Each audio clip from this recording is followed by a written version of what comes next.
Lord Liton का इतिहास।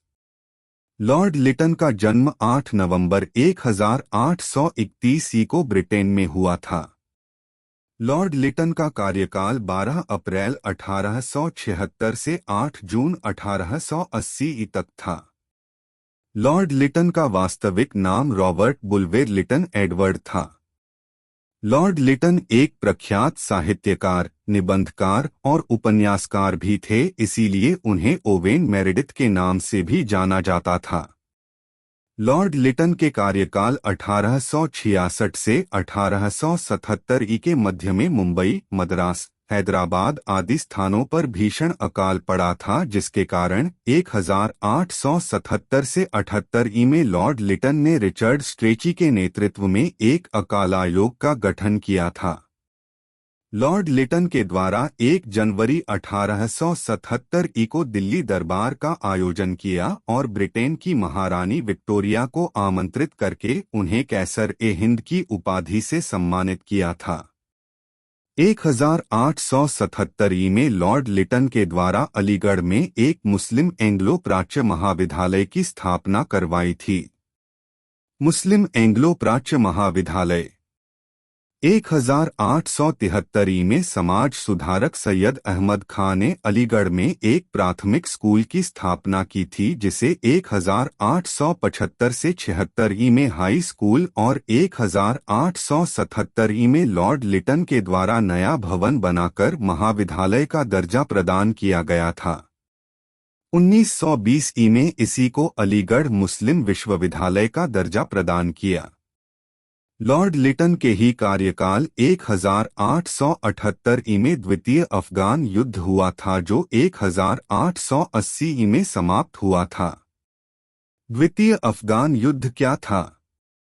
दरअसल द्वितीय अफगान युद्ध 1878 से 1880 के मध्य ब्रिटिश भारत और अफगानिस्तान के बीच हुआ था।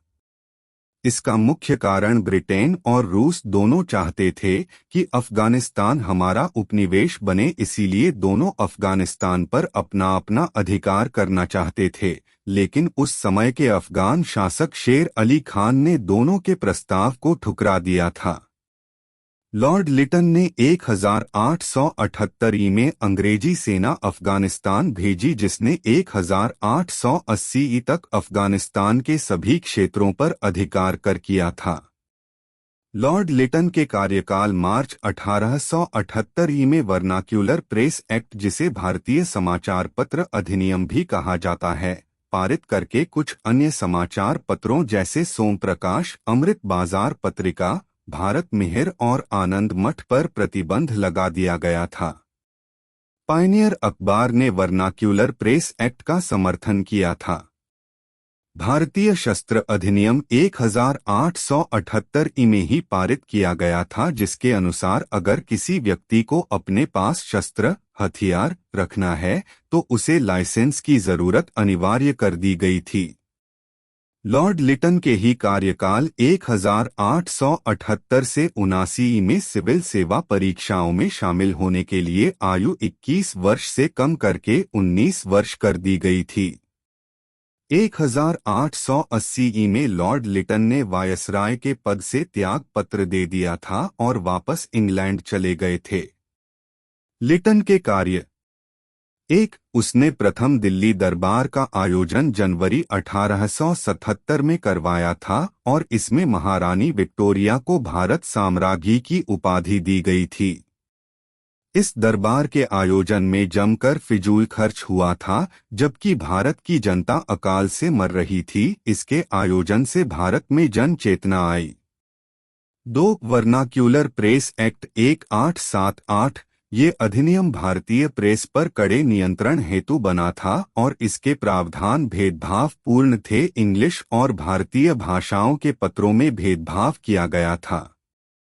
भारत की प्रेस ब्रिटिश नीति की कड़ी आलोचक थी, उस पर काबू करना इस अधिनियम का लक्ष्य था। 3. शस्त्र एक्ट 1878, भारतीय लोगों को शस्त्र रखने बेचने से रोका गया। इस हेतु उनके पास अनुमति पत्र होना आवश्यक था, लेकिन ये एक्ट अंग्रेजों, एंग्लो इंडियन आदि पर लागू नहीं होता था। इसलिए यह एक रंगभेदी कानून था। 4. वैधानिक नागरिक सेवा अधिनियम 1833 का बना यह अधिनियम भारत के सभी निवासियों सभी पदों का पात्र मानता था, लेकिन अंग्रेज नहीं चाहते थे कि भारतीय उच्च पदों पर आसीन हो, इसलिए इसकी परीक्षा लंदन में होती थी और इसकी पात्रता के लिए प्रतिभागी की अधिकतम आयु 21 वर्ष थी, लेकिन लॉर्ड लिटन ने इसको घटाकर 19 वर्ष कर दिया, जिस कारण भारत में बहुत असंतोष फैल गया था। 5. लिटन ने अफगान युद्ध किए जिनमें भारत को धन हानि हुई थी। 6. वित्तीय सुधार वित्तीय विकेंद्रीकरण के संदर्भ में भी लॉर्ड लिटन के द्वारा कुछ महत्वपूर्ण कार्य किए गए। उसने लॉर्ड मेयो द्वारा प्रारंभ की गई वित्तीय विकेंद्रीकरण की नीति को आगे बढ़ाने का कार्य किया।